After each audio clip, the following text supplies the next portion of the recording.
Hello, good afternoon, everybody. Welcome in. Going to send Steve the stream link here. We've obviously got some football coming up this weekend. We can talk about, I don't know what all Steve will want to get into. I know he was just traveling. I think he just flew home today. So, yeah, we'll talk to him, see what's going on. Trying to follow this golf. I mean, I don't know what the hell Harry Hall is doing, but he better wake up, buddy. I can tell you that right now because I used him in my one and done. I was deciding between him and Ben Griffin, and I thought I was more likely to want to use Ben Griffin later on than I would be Harry Hall. So I was like, you know what? We'll just burn Harry Hall. I actually looked though at the ownership for Splash Sports one and dones. Harry Hall was the second most popular pick this week. Had I known that, I would not have picked him. And I tried to find it last night and I don't think it was updated, but then I saw the post today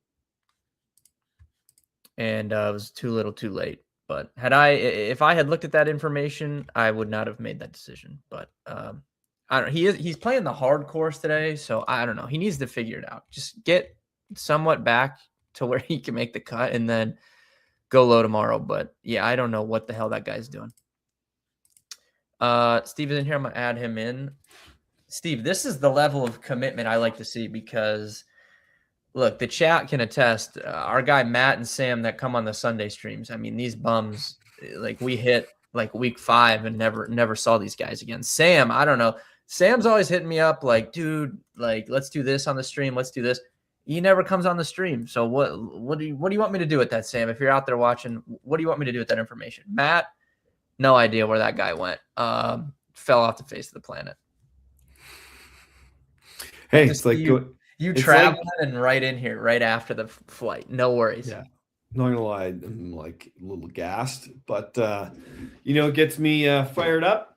Sports. So let's dive right in. Was it business or pleasure this trip? I'm unaware. Business. Okay. Yeah.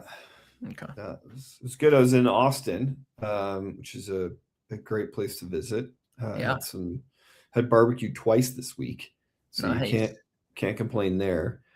Yeah, and it's I'm sure most people know it's not a secret anymore. Austin's a pretty cool little spot. Yeah. It's not the easiest place to get to and from Calgary, but it was worth the couple of days I was there. Were they? Are they going to get snow there or something? Are they like in prep mode? Are they freaking out? Well, so it's kind of funny. So I'm sitting there yesterday, just kind of looking at checking in for my flight, and I'm just fixing this thing right here. And I get a cold weather warning on my phone for Saturday at 6 p.m. So I think they're a little bit worried. And then one of the people I was with, she was mentioning that her friend's having an outdoor wedding on Saturday. I mean, that's just got to be the worst luck of all time. Yeah. What are the chances? And then I was driving like my Uber Lyft this morning. The guy was saying that they had a similar storm in 2021 and he didn't have power for 3 weeks. Yeah, it like completely will just shut things down. The part that I don't understand, like it was cold this week there. Like, people are like, oh, you're from Canada. It should be. I'm like, this is like Canada cold. Yeah, that's interesting. Like I'm used to cold. That's not a problem. But when I'm not in a place that's supposed to be cold and it's cold. Yeah, did you even pack for cold? Well, on Monday night, I had like a thin windbreaker on. I was gonna say, did you have like shorts on? At least I don't have it in here, but I brought my my Rolling Insights Helly Hansen vest. So at least the other days I was warmer. During the day it was fine. It was just at night it was cold. Right. Yeah, Mitchell, we're rocking over here, dude. So I was saying on the all hands call earlier, Steve, and I think Josh is going to get it too. We're supposed to just get pounded with snow over here. I think I'm getting like 1.5 feet or something this weekend. It's just going to be terrible. So, yeah. Yeah. Well, at least Ohio, I think, is kind of equipped. We're more prepped for it, though. Yeah, like it's not going to shut down operations for 3 weeks like it will out there. That's pretty crazy, though. All right. So I don't know if you have anything specifically that you want to touch on. Obviously, we've got conference championship weekend coming here. Championship weekend, yeah. That's probably the big thing on my mind. Yeah, so we can kind of dive in there if you have anything that you want to touch on. I was going over a lot of some of the coaching hires and stuff on stream yesterday and giving my thoughts on that. So I don't know if you have any particular thoughts on that. The Bills obviously fired their coach, which I know you root for Josh Allen. So I thought Yeah. that was interesting. And then their owner yesterday, I don't know if you were seeing the comments he made at that press conference, but that was insane behavior. Yeah, I saw your TikTok on it. I didn't really see the presser, so I don't quite know exactly and don't have a ton of context. He is a bit of a fiery fan first. Yeah. Obviously owns the Sabres as well. Mm. And that, quote unquote, is part of the reason why they, I guess, have a prolonged poor performance, from what I've heard. He gets in there and meddles. Don't have any fact other than Twitter rumors. Yeah. But like you got to win. If you don't win, Yeah. you're out. So You got to change something. my issue is like, I don't understand blasting a player that's on your team like that. Like for him to make like such a big deal about he was acting like Brandon Beane didn't want Keon Coleman and like the coaching staff forced him to pick him. Like that dude's on your team and like supposedly one of your best receivers going into next year. So what, like, how would that inspire any confidence in him to go have a big season when he needs to? Like I said on stream, I'm sure he would agree he hasn't lived up to expectations, but to act like that to the media was crazy. Yeah, I completely agree. He did have a touchdown catch. Yeah, he scored in the Broncos game. Yeah, he dropped one, but it wouldn't have counted anyways. Yeah, because there's a flag. But like I don't know, he kind of did what he needed to do when you needed him most. I've always had this view, and this I don't know how often this happens in football, but it happens a lot in hockey. You take a young, talented athlete, and they rise to fame and fortune. And maybe they don't have the best attitude. Maybe they've got some lifestyle habits that aren't the best. Maybe there's a bunch of different things that could go wrong. And then a bunch of old men go and they're like, well, that kid, he's effed up. I can't believe this kid, isn't rising to his potential. And I sit there and I go, that's on you, old man. Like, It's your job to grow these kids and raise them and try to help them avoid. And you can't, obviously put the water in the horse's mouth. But for you to come out and blast somebody because he's, not who you wanted, and then he proved you right and he's got a bad attitude, well, I'm like, that's on you. Like, your literal job is to try to get maximum potential out of these players. Doesn't matter how they got to your organization. Yeah. And look, he's still young. Like, this is going to be his third season. Like, yeah, he hasn't been 25, 26. Yeah, he hasn't been what they thought he was going to be, but sometimes he's a bigger, like he's 6'4". He was a contested catch guy in college. So sometimes it takes time to adjust to the coverage in the NFL. Like, he's going to be covered all the time, but he's 6'4".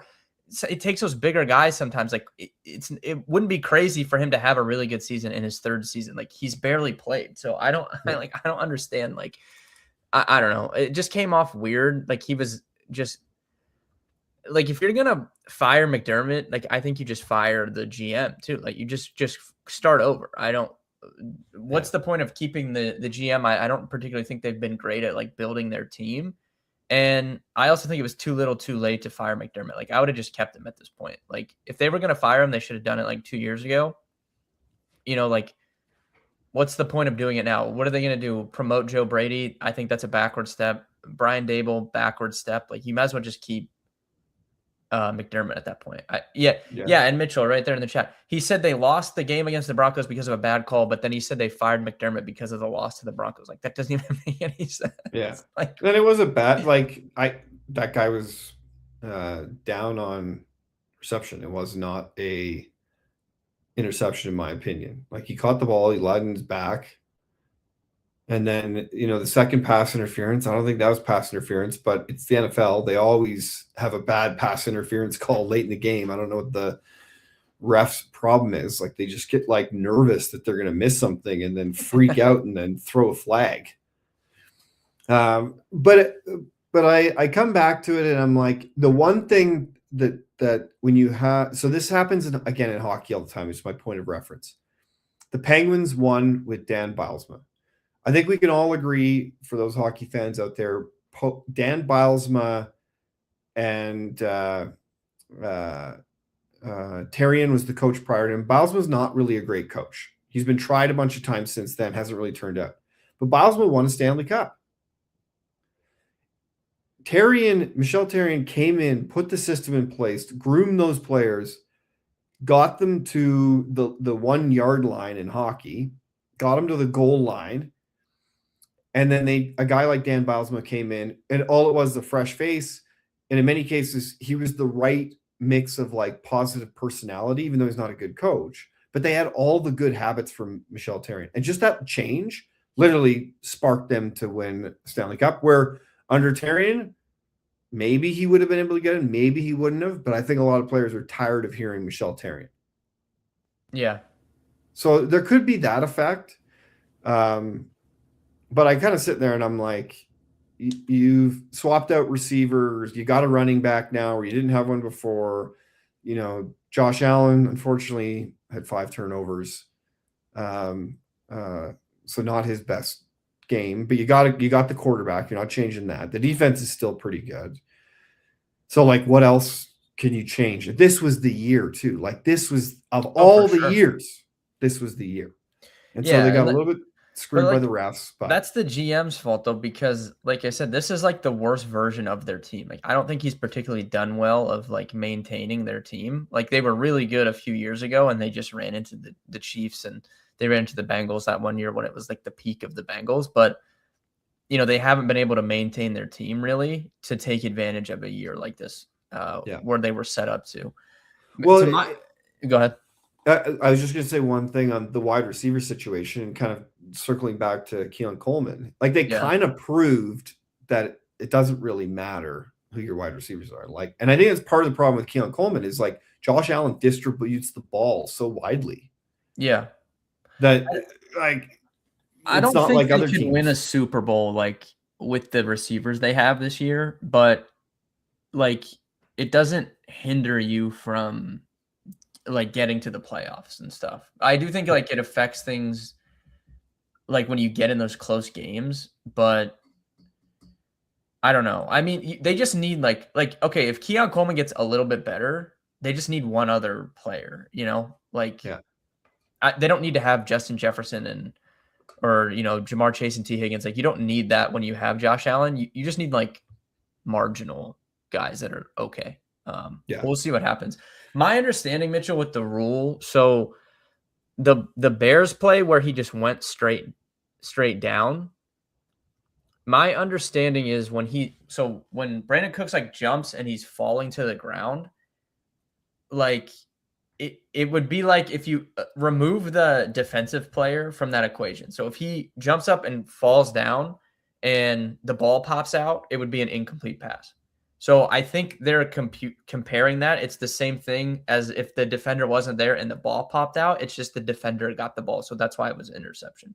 But I think that's how they're ruling that one in comparison to the Bears and the Rams play. So I think that's why they called it an interception, because in that instance, when he's falling down, if you removed the defensive player from that and the ball popped out, like, they would not call that a catch, which I do agree with. But you never know. You are correct, Steve, in that every single year in a big game, there's some play that happens and there's an ambiguous like ruling that you never know. Like, it literally happens like clockwork every single time in the playoffs.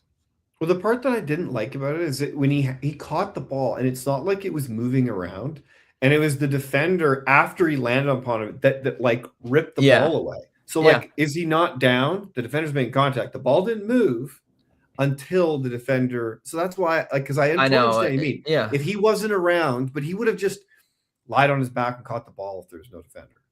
Mitchell, I had Bills and Bears. Yeah. That's the reason why. That's funny. I'm But with you. I had Bills in that game too. I thought they were gonna win.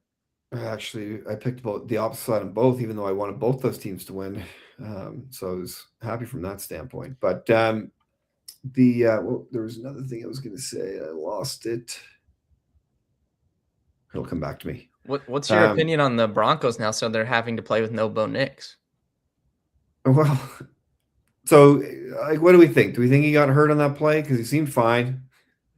Or Yeah, I mean, I'm sure jumping around in the shower and I'm sure the adrenaline was crazy. Right after the game, I did see a zoomed out angle of him when he was giving his like post game on the field after the game, and he was not putting any weight on that foot. Like he was kind of leaning to the side. So I don't know. You can just go with the conspiracy theory that the script writers wanted the Bills to win, and Bo Nix and Sean Payton just defied what they were supposed to do. So that's why they're WWE just removing Bo Nix from the game. He's not allowed to play because they didn't follow what they were supposed to do. he got fired. Yep. He got what was the hitman? What was it in Montreal? Oh yeah, there's a name for it. I forget. Yeah, the Montreal screw job. Screw job, right? It's the Denver screw job. Yeah, that might be. They might. Yeah, that could be punishment. Could be like Michael Jordan. They made him go play baseball to punish him. But even like I can bring up the comparison data here. Oh, is that gonna... I agree, Mitchell. They should let the Jags play. I would rather watch the Jags than the Jared Stidham-led Broncos. I do agree with that. I think you should let the Bills play. Yeah, or just let the Bills play. That's fair. I would accept that.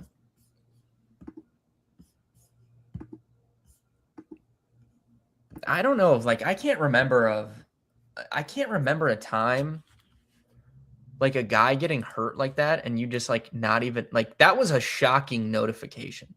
That was so fast after the game too. Yeah, like he's having surgery on. We were in the first quarter of that other game, and it just said like he's having surgery. I was like, what? I was like, this is definitely a shower incident for sure. Like he had a compound fracture. That's why the only reason why they knew. It's not like they went into took the X-ray and the doctor evaluated. It was like, ooh. I will say that could be karma though, because I thought that was the dumbest play call whatsoever. Like you're already pretty much in field goal range. Why are you calling a designed run for Bo Nix? Like, what is the risk factor there? Because he got hurt on that play. So, why are you calling a designed run like that in overtime? You're already in field goal range. Like, there's no reason to put him in harm's way.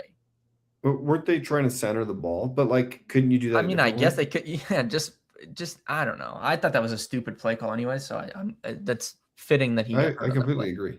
I completely agree. But you know what? And when we look at the model, wow, basically, little bit of advantage to both away teams. So yeah. I'm picking the Patriots regardless, even if Bo Nix is playing. I'm picking the Patriots and picking the Rams. The Seahawks looked really good in that game, but I still think the Rams just, if we go the back Rams to are different. It's a different beast, I think. And I don't know what I told chat on Monday or whatever. Kyle Shanahan is going to have nightmares about Mike McDonald all summer. Like he's going to wake up in April and May and just have like the night terrors. Like he'll just be sweating and he's just be thinking of Mike McDonald, just absolutely body bag him. Save Brock. Save Brock. Yeah. Like I think I don't remember who had the stat, but he's scored less than 7 points like 4 times total in all of his games as a 49ers coach, and 2 of them were in the last 3 weeks against the Seahawks. Like crazy. Just complete ownage. I do want to say that Brock Purdy looks good. Like, yeah, I would not put that on him whatsoever. Like I don't remember him being so mobile and so shifty and deceptive before. Like I don't know if it's a confident, like he feels a lot more confident. Like I didn't watch so many Niners games this year, but he was out there juking and jiving and quick stepping and hopping. There wasn't a lot going on. There wasn't much for him, but like he was trying. Yeah, no, definitely. And they're kind of in a weird spot too this offseason. Like I don't know how much longer Trent Williams is going to play. the defense was super banged up. I mean, they'll be getting those guys back from injury next year, but then what do you do with Brandon Ayuk? Sounds like he's not going to be on the team. Pearsall can't stay healthy, so I don't know. Kittle's another year older, is coming off McCaffrey, another year older, coming off all those touches. Kittle probably not going to be there with the Achilles. That was late in the year he did that. So well, then they got that microwave factory next to the practice facility. Dude, I actually saw that there was a report today from Schefter that they're actually like looking into that and researching it now. With that many injuries, like you gotta. I don't know, man. It makes you wonder. It does. Well, especially the report came out about its like impact on tendons, and then Kittle tears his Achilles. Well, Jake Ton just got hurt in that Seahawks game too, and it was like a soft tissue injury. Yeah. It would be funny that like, yes, this microwave factory is the reason why they keep getting injured. That would be the greatest scandal. Oh my God, there'd be a great 30 for 30 made on that in like 10, 15 years. Yeah. There is something to it though, because I can remember for the last 4 years, like people like questioning like who the hell is on the 49ers training staff. Like they do have insane injury luck every single season. Yeah. And like, so was McCaffrey before he came over? Was he just sitting next to microwaves? And... Yeah. I don't know. McCaffrey, he's very psycho about his diet, like to the extreme. Like I don't think he eats chicken. I think he only eats like bison and the heavy meats. Like I think he only eats like fish and bison. I don't think he even eats no chicken. No, he probably doesn't. I have no idea. I read an article on it once. He's like crazy about it. Yeah. There used to be a bunch of reports about vegan NFL players, how they would get hurt at extremely high clips. And then Cam Newton, he became vegan and really fell off. And I don't know like if somebody's continued that research because it was like 6 years ago. So I don't know if they've done more. But I know there was a big study done about the vegan NFL players. We used to, on the data feed side, we used to have a customer, which was a series of doctors, and they used our performance data coupled with their medical data to then look for trends in injuries. And then for the teams and fantasy players, they were trying to predict post-injury performance. Like other people who've had the same injury came back, here was their depreciation in terms of performance. Yeah, they never I don't know how it all went, but they don't exist anymore. So I don't know if it was just medicine was more of a priority than kind of this data analysis project they were working on. But I thought it was super cool analysis. Yeah, that is very interesting to think about.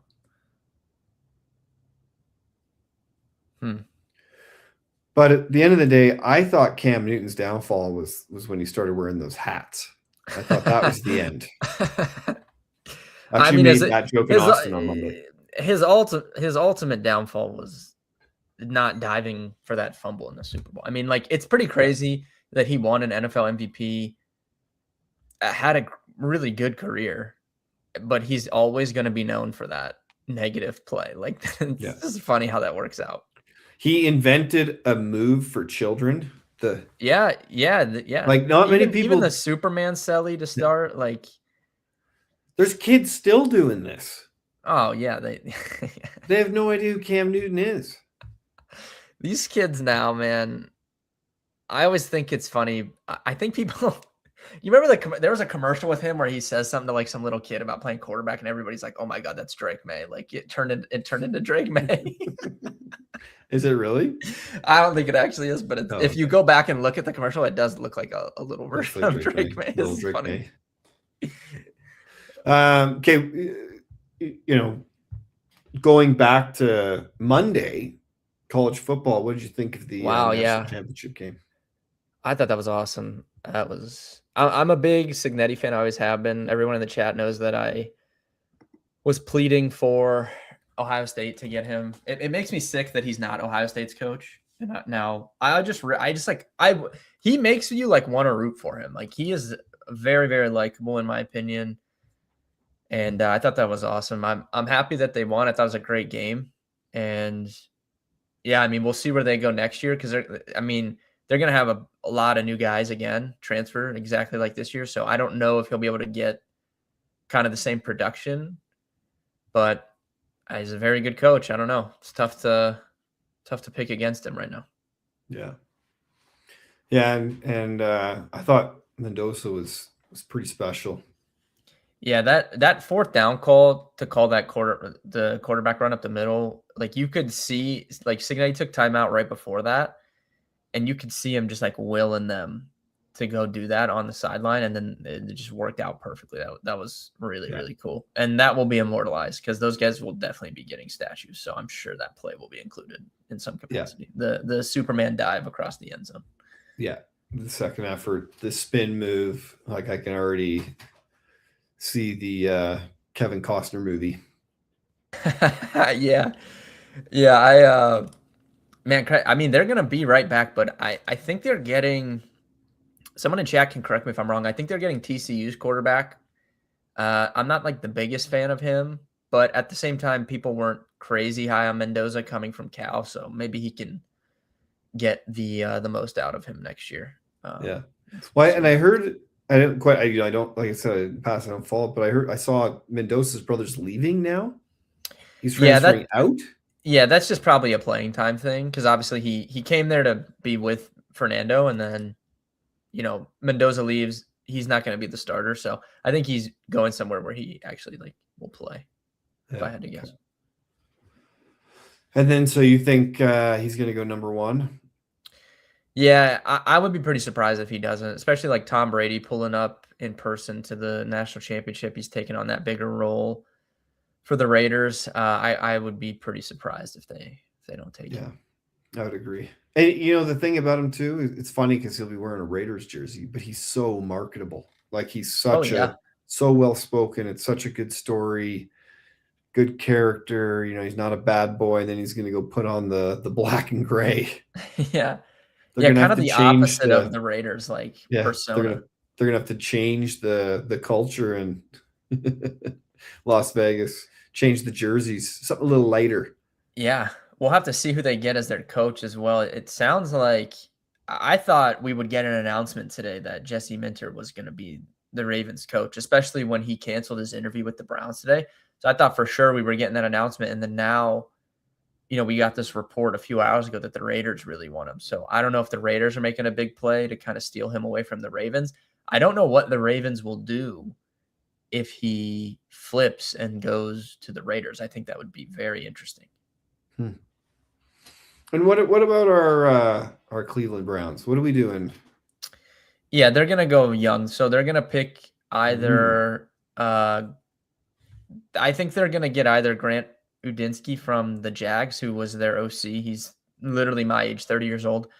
And then Shieldhouse from the Rams, who is like their offensive assistant and works directly with Sean McVay. I think he's 31 years old. So I think they're picking between those two. So that gives Shadeur a chance for some. Yeah, well, yeah. I do think they're going to go young offensive coach if I had to bet right now. I was thinking about this the other day. Why not Papa Dion? I don't know. I don't know how that would work out in the NFL. Will somebody bring him in? I don't know. I don't know.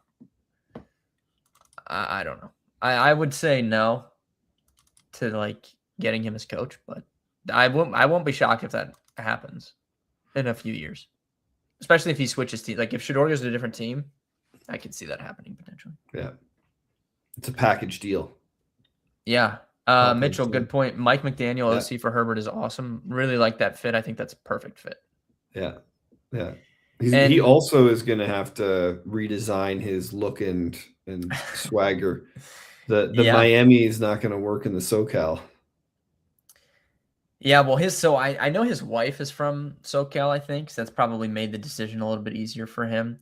It's kind of like the perfect marriage, I would say, him and Harbaugh, because he kind of gets talked down on. Like his record, first-time head coach, it's really not that bad. But he gets talked down on because he's really not like the rah-rah kind of like just your typical football coach. And that is literally Jim Harbaugh. So, I mean, you couldn't find a better pairing between those two. Yeah. Good X's and O's at him. He's your classic football nerd. Yeah, it's like the old school football guy and then the football nerd. Nerdy. It's like what a combo. And I grew up a Charger fan, Steve. I don't know if you know that, so that's good. I did not know that. Yeah, my favorite player was you didn't grow up a Browns fan, so you had to pick a different team. Not.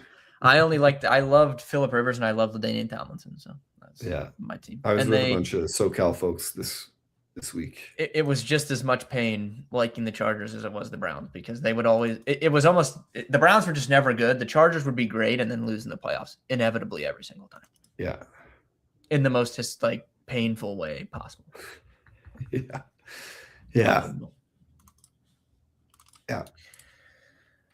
So I've been keeping up with hockey a little bit here. Before we switch over, what's your thoughts? We have Rams plus 2.5 against the Seahawks.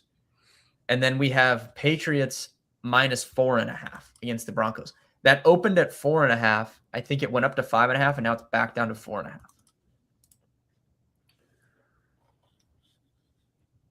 Well, I think that's probably about right for the Patriots, given that the Broncos won't have Bo Nix. And the Patriots are just a better team. I'm a bit surprised that the Rams are the underdogs. Yeah, I mean, in Seattle, I guess gets you a little bit of respect, but it's probably like neutral field. It'd be like a close, full field goal, though. Yeah.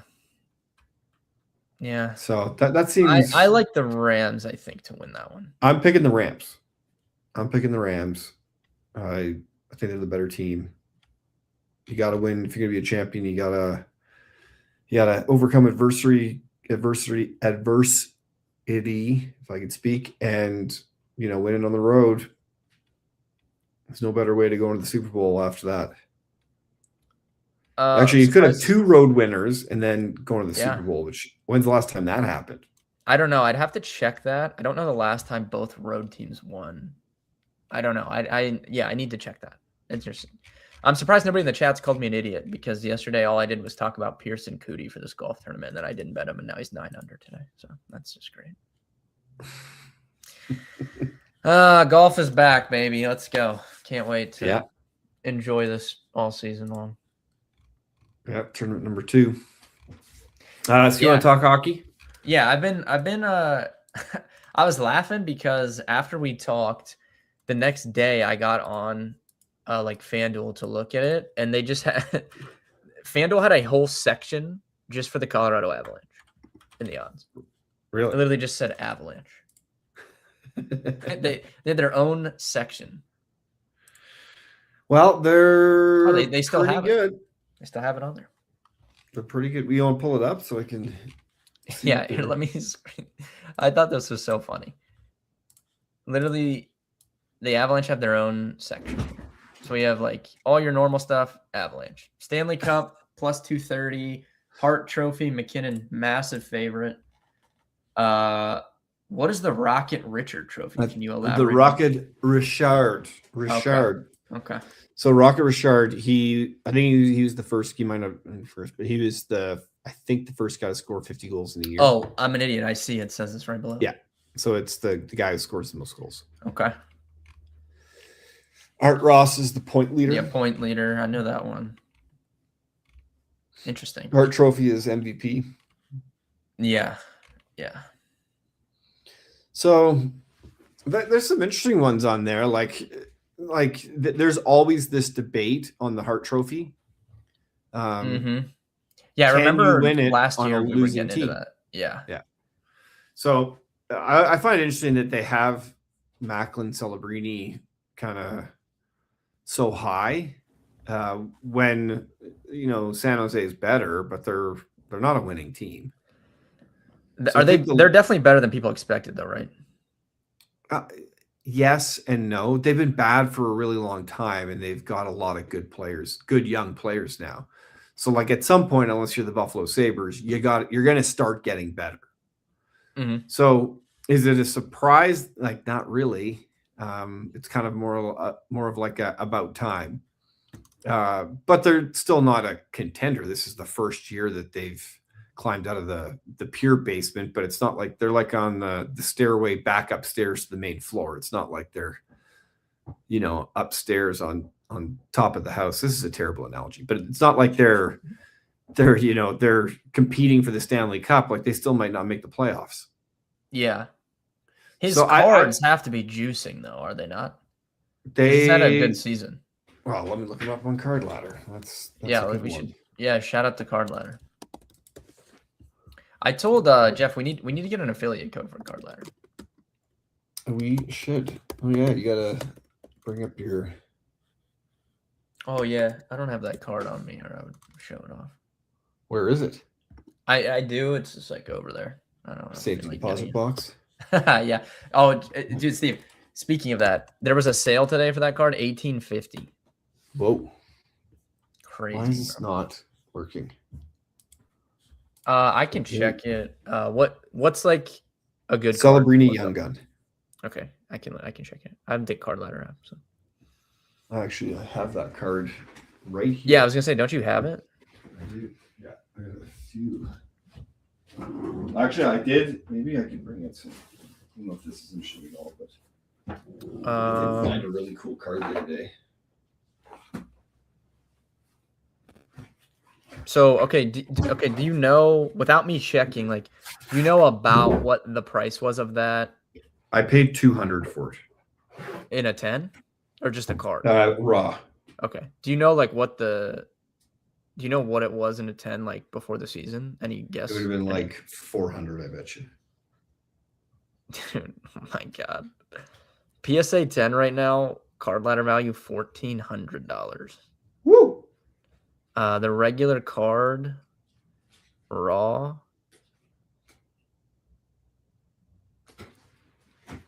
What is it? Yeah, let me see if I can see it so I know which one it is. I see like a 400. That's good for me. Yeah, wait, what'd you say you paid for it? 200 Canadian, so that's like okay. Card Ladder value right now is like 345, so yes. It's definitely gone up.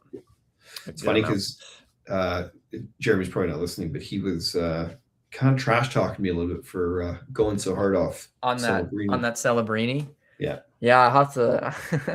If you see him at a card show, you have to ask him. And I'll be like, hey. No, but generally the rule applies. Like, don't buy the card, I mean, that right when they come out, because the first year they hype them so hard, and then anybody that bought Drake May cards though is juicing. I can tell you that. Yeah, he's been a player. Anybody that oh my God, like I actually think what's funny enough, we talked about him when I went on. Yeah, one of Jeremy's streams. I remember talking about Drake May. I can't find this card. Wish I had the foresight to buy that. Let's take a look. This one's probably worth a lot. I can check it. What is it? I want to see Drake May downtown. Oh, how old is that? What even is that? It's the 90s. Oh, I've got because I went through because my son's been going through. I got this is all the junk wax era, but okay. he was my favorite player growing up, so this is a good one. I got a whole binder of those, but I'm trying to find. Here it is. This is probably not a PSA 10, but Wendell Clark rookie card. Look at that. That's a beauty. That's like 2,200 if it's a PSA 10. This is not a PSA 10, so it's probably only like $500, but yeah, that's. Do you want to guess? I'm looking at this right now. There's Celebrini right there. Yeah, look at that thing. Yeah, 345 Card Ladder value on that sucker right there. And this one's like, I don't know if you can get real close. That might be a 10. Yeah, you should grade it. You could send it now, and with PSA's current turnaround times, you might get it back by the time the Stanley Cup ends. I heard a guy talking about it at the airport. Oh, it's unbelievable, bro. He's like, they got a new grading facility in Atlanta, so if you just take it there, you can get them back in 40 days. Yeah, dude, it's nuts. I think I know somebody that just put a big sub in, and they did the expedited one. It was supposed to be 14 days. They paid a ton of money, extra to do it in 14 days, and they put it in like the end of October, and they just got it back like 2 weeks ago. It's nuts. The funny part about it is, like, obviously, like, cards, there's just so much drama all the time. It's like I know every time I tune into Jeremy's stream, there's some drama going on. And but the funny part is, if you had another grading system that just looked better, like, I'll pull up a card here of a slab that they just don't look good. What is it, Ace? KSA. So this is a Canadian one. This is KSA. I don't know what that is. Canadian only? Oh yeah, I see the maple leaf. K, but it is Canadian. So like this, but it's like the slab just doesn't look as good. Like, where's it? Zeri. Yeah. It's down the street from my mother-in-law. If you compare it to like PSA, like, it's just a much PSA looks slab. I like the look of the tag slabs, but the material is not great on those yet. Hopefully they of the KSAs. No, so there's a newer company called Tag Grading, and it's strictly AI grading, and they give you like the full report of everything when they grade your card. And the slabs look pretty clean, but the material is not great. So hopefully that improves over the course of time. Really interesting, because like I know we've talked about this before. I've been using AI to evaluate eBay raws. Yeah. We're really going deep in cards today. Chat, does anybody have sports? If you have any good sports cards, let me know in the chat. I don't do sports cards, but I know enough now because I went on those streams with Jeremy for so long. So I went and there's like a whole bunch of these. So this is one of my favorite players as a kid. So I was just using ChatGPT to evaluate centered, and so I bought 3 of them. They're like $1,000 if they are PSA 10s. Yeah. They show up. I'm like, this one's not centered. This one's got a chance. This one's probably the best. Like, this one has a chance of being a PSA 10, but I got to get it out of this like 1989 case without damaging it. Dang. I just looked. Drake May's downtown, just raw right now, is like $1,500, $1,600. Wow. What? And like, pull up that data space. Yeah, no kidding. Oh yeah, I should. I don't think I did downtowns, but yeah, let me see. I can check. That is not the right thing. I can definitely check the. I can just check what his cards were when we did them last. Someone's trying to break in. Maybe. Saw the card and they're trying to break in. I was like, yeah, they want that. I got a very large dog who is not the happiest camper when strangers arrive unexpectedly. So this was from whenever. Drake May. Yeah, I'm just like, so his Prism was $67. Crazy. And that was in a PSA 10. I want to know, like. Okay, so look up the Prism. Yeah, I'll see if I can pull that up. Drake, I'll see if I can find it. So just for those on the chat, new and old, one of the beauties of SportWise is you can take all the performance data, create a calculated column. So Ben created QB score off performance data. And then you can upload a custom data set, so you can just get your prices off of Card Ladder and just keep updating it, and you can kind of manage performance versus their value. I'm pretty sure the one that I comped for this at 67 is now almost $500. Listen to the Oracle and you make money. Wow, what's Danny Dimes? Look up Danny Dimes. Yeah, Danny Dimes has got to be higher than 41 now. I wish I would have did their downtowns when I comped this, just out of curiosity, because those are always expensive because they're impossible to pull. But I guarantee it wasn't 1,600 at the start of the season. No, but even like sometimes I like the more achievable, like Young Guns and Hockey and Prism and like because it's a less of a one-on-one scenario. Like, you can actually get one. Yeah, I don't know what the pool rate is on those downtowns. I know it's like insane. I think Jones is like around the same. Stayed at 41. I'm shocked. Yeah, he's like a little bit less actually. I think. I don't know. That might Wow. not be the one I comped though. Oh no, here it is. It's like 100. There you go. You would have made $60. Last sold You would have doubled 152 your actually. Yeah.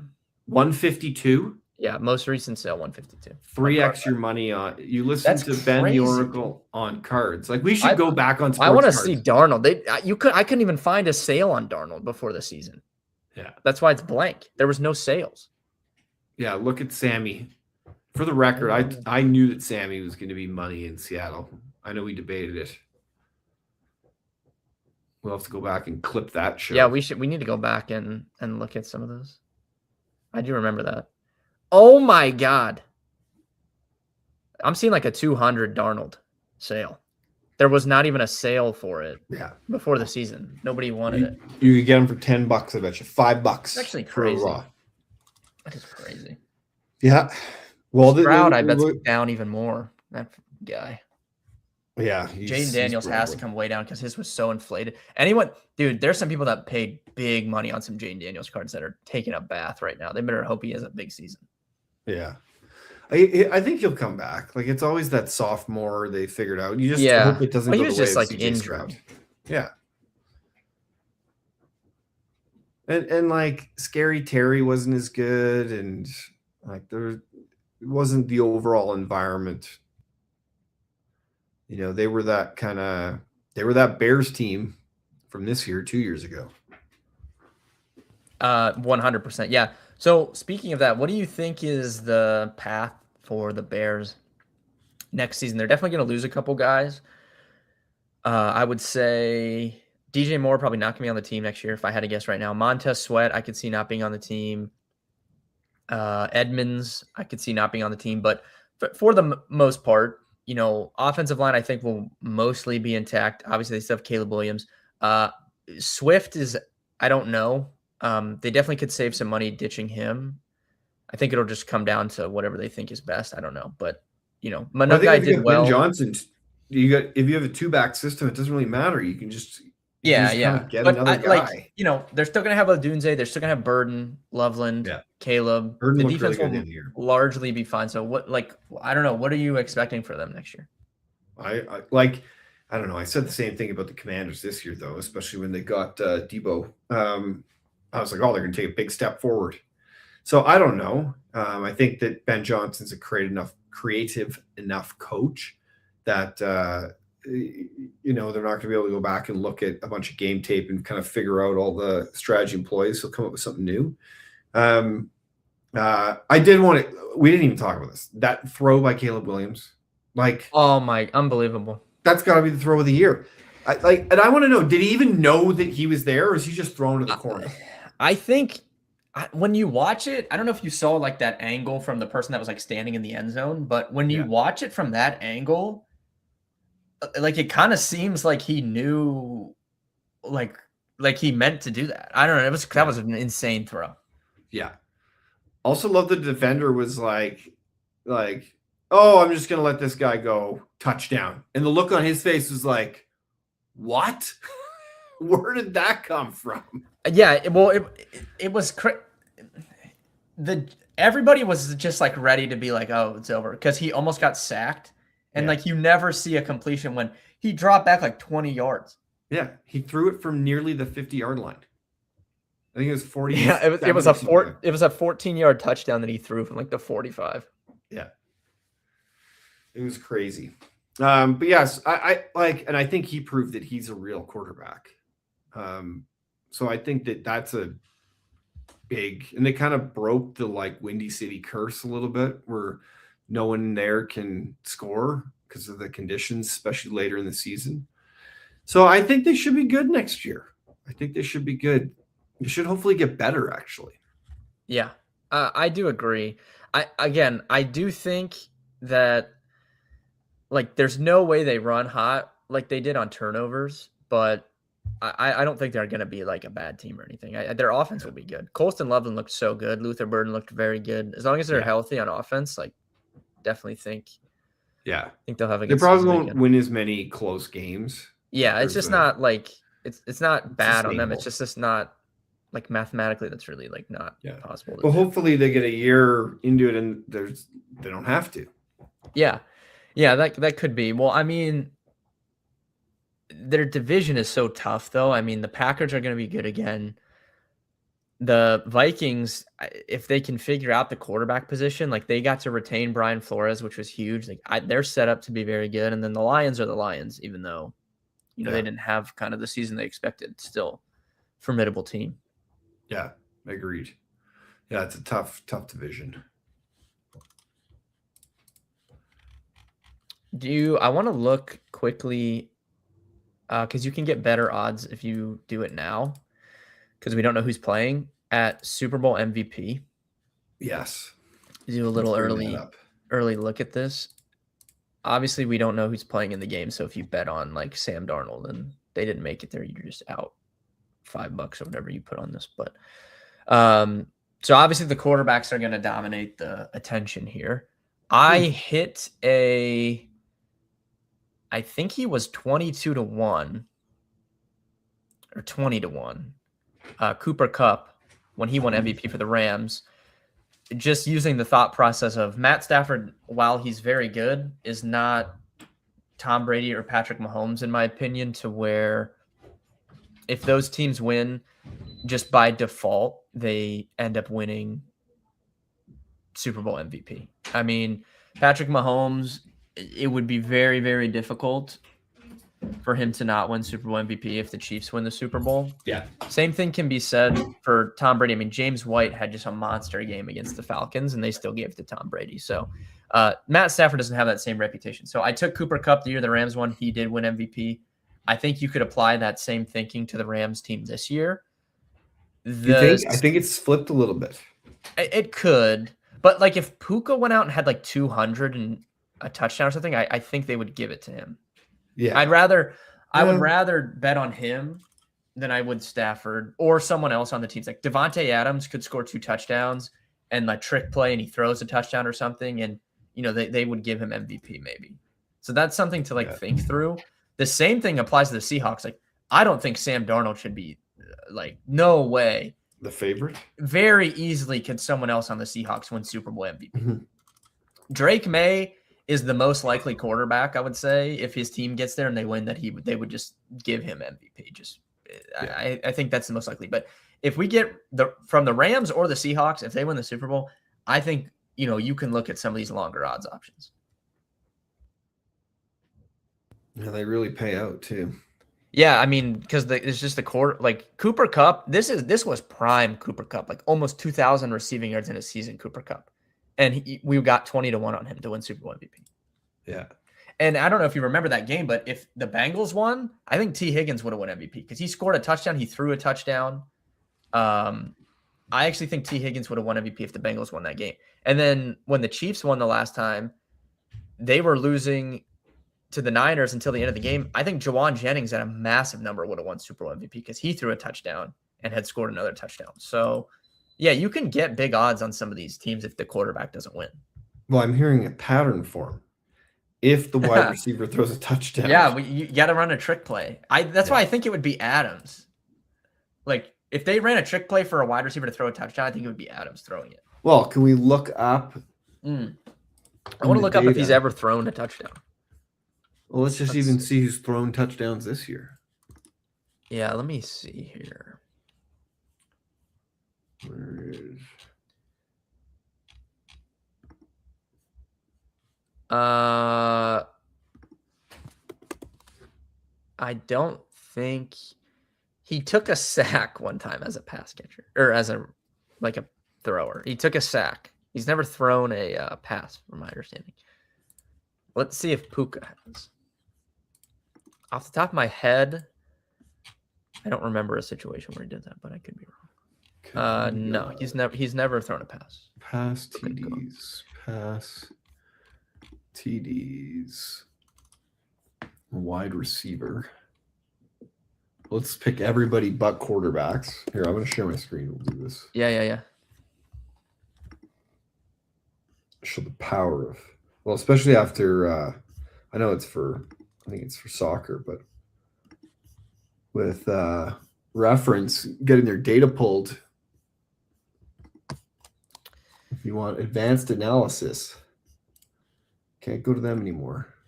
Yeah. Okay.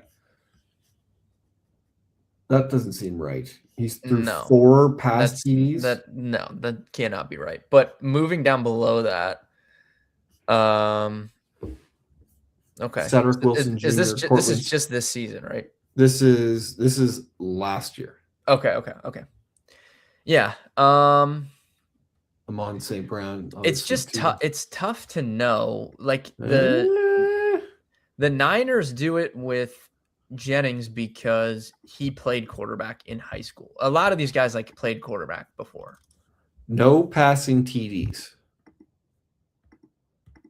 this year. So if you think Cortland Sutton, if you think that the Broncos, maybe he's your guy. Maybe what are his odds? Pull up his odds. It's gotta be crazy. It's 175 to 1. So for something like that, I would just wait because he's still going to be crazy odds even if the Broncos get there. Yeah, I'd rather just wait and see because he's still going to be crazy odds. For these guys at the top, you can get a little bit of value because just for example, say the Patriots are favored by 1 point or the Rams are favored by 1 point in the Super Bowl. The money line is going to be -120, -130. If you're using the thinking that I'm saying where I think Drake May would just win MVP if they win, you would rather wager a 3-1 on Drake May than you would the Patriots to win that game. Or if you just look at the odds, like the Patriots are +250 to win the Super Bowl, you can get a little bit better odds if you just take Drake May MVP at +310. So that's the kind of stuff I think you can get a little bit of value on now. The big numbers probably aren't going to change crazy, so I'd probably just wait on that. I'm a little bit interested in the Rams running backs though. What if they score all the touchdowns? What if the Rams win, but Kyron Williams or Blake Corum have 3 touchdowns? They could win easily. Yeah, Williams did very well. I wonder if he's ever thrown a touchdown.